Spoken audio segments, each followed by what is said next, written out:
11 years ago, I faced religious conversion in my life. How dangerous the conversion is that we can say through our experience. When I was doing my graduation, some Muslim classmates influenced me towards their religion. He is my friend. She is my friend. He will not cheat me. And I had trust with my friends.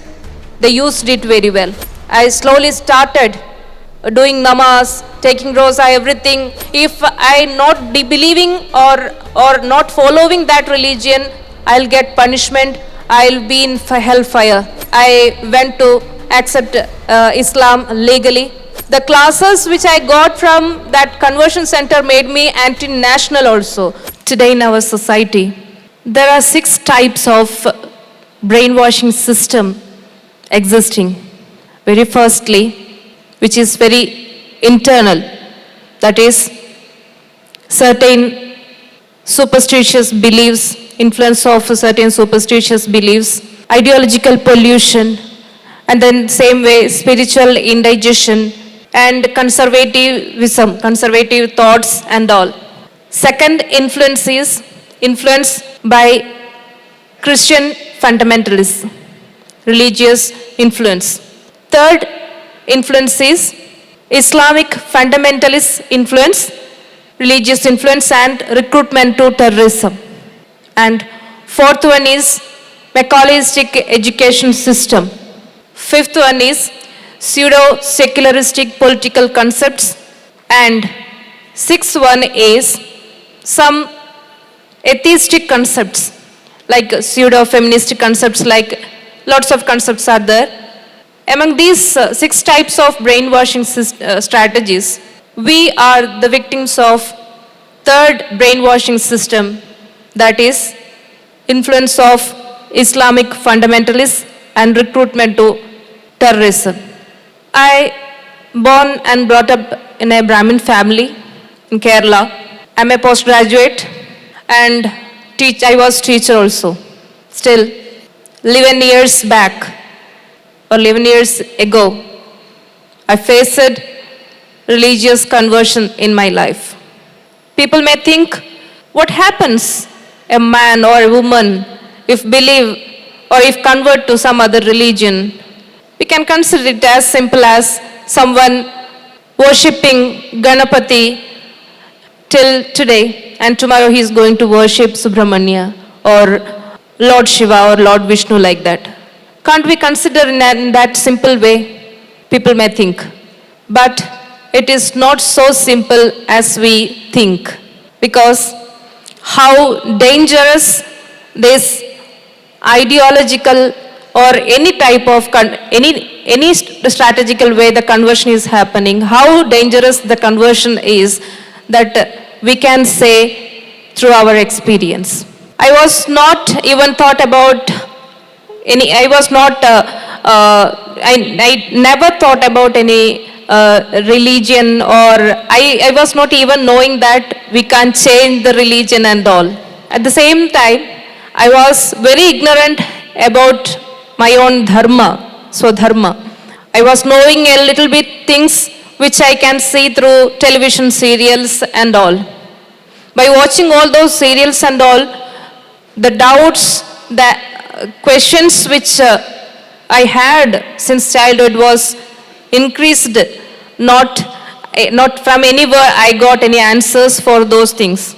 Even though I asked also, not my parents or any priest could answer it properly, or they couldn't give me answers which is digestible to my intellect of my childhood. So those ignorant and those unanswered questions filled mind were there in me. And as I grew up, when I was doing my graduation, my classmates influenced me towards their religion. Some Muslim classmates influenced me towards their religion. They could win in their strategy very easily because already I am ignorant about my own religion or my dharma. And I am not knowing of any other religion also. And I know about my mother country's, motherland's history from the education system which we are learning from school, college, from the what we are getting, the distorted history. That is what we are getting, learning.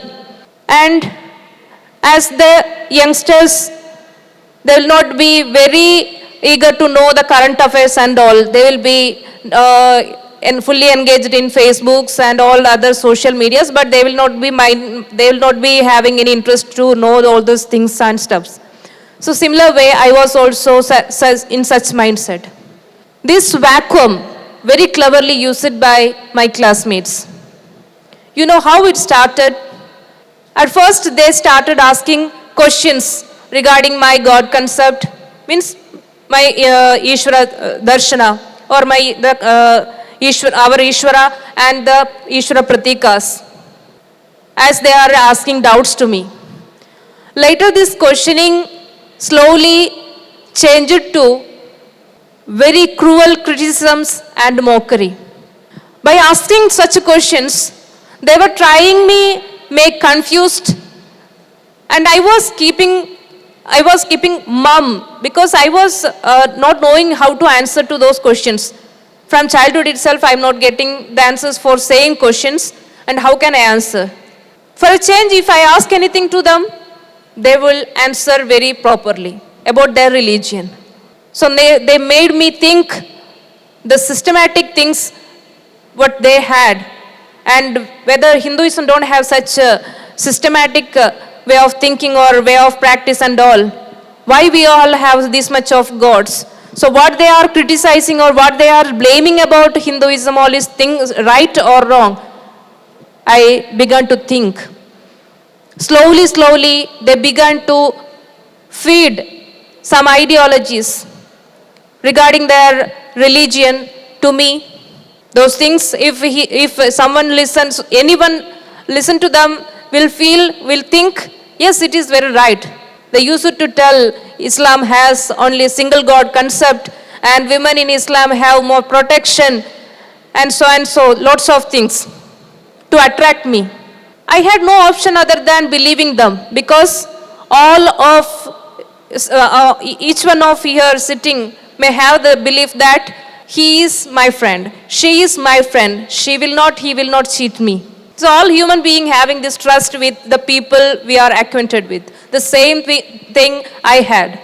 And I had trust with my friends. They used it very well. That is what happened. And slowly, they pulled me to their religion. And once they felt that I have interest in their religion, they began to inject fear to me by describing about death, hell punishment, khabar punishment, the grave punishment, everything. And several nights I kept asleep, fearing all these things and all. I slowly started doing namaz, taking rosa, everything, because I wanted to be very close to the God concept that religion says, because if I not believing or not following that religion, I'll get punishment, I'll be in hellfire. That is what my friends and later on my colleagues and the books and the speeches of Zakir Naik people, orators are saying. So there is no other option to know about other religions also. Even I tried. But unfortunately, to know about Sanatana Dharma, at that time, I depended Google. That time, I searched something in Google, then 10 different sites, 10 different interpretations. It is very painful to tell, but this is the fact. There is no unity of ideology there we can see in internet when we search about Hinduism. That is what I experienced at that time. And I tried to know about the Christian concept also. But what happened, the first chapter, the first book itself confused me a lot. And I didn't have any Christian friend also to ask about all those things, and left it. But here, from this side, I had lots of friends and lots of people to ask and clear the doubts and all. And that is how the time went. I went deep in that ideology.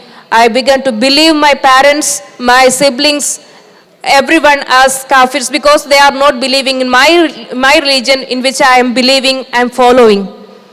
And lots of painful experiences I had that was not painful or something like that time, because that time my mindset was full of like a jihadin or a arrogant nature.